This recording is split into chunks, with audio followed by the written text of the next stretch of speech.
else do you think affects which happens regularly? Like maybe some food that affects the oral health, the dental health? Sugar.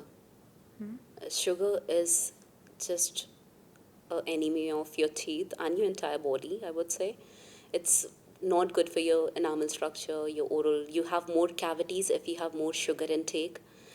When we say sugar, is it the liquid sugar or like chocolate solid sugar? Any sugar, the sugar content inside your mouth. So that thing will feed the bacteria that create cavity.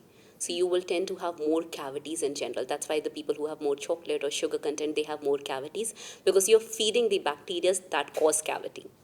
Yeah. So that's why sugar.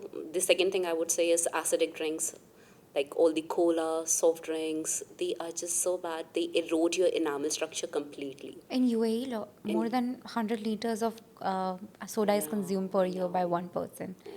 It is crazy. Yeah. What about coffee and tea? I know we discussed this, but like eventually, when we keep on drinking, it will still not See, again, yellow well. anything in excessive is going to damage it.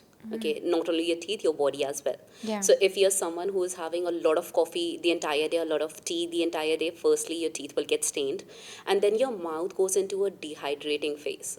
Yeah. So the saliva production goes down. Saliva itself is a self-cleansing agent. It removes the food particles, it cleans your mouth the entire day because saliva is always there. So Yeah. if the flow of saliva is reduced, your tooth is not being cleaned, self-cleansing as it should be. And the chances of you having cavities or the bad bacteria growing inside your mouth goes higher. What do you think are like the top good food for teeth and oral health? Do you have any recommendation? Have fruits.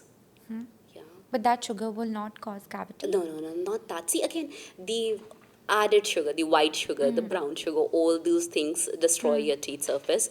But if the natural sugar, there's not much sugar in fruits. So if you have apple, you have banana, you have watermelon, all these things are going to neutralize the acid as well as just be very good for your overall gut and mouth health.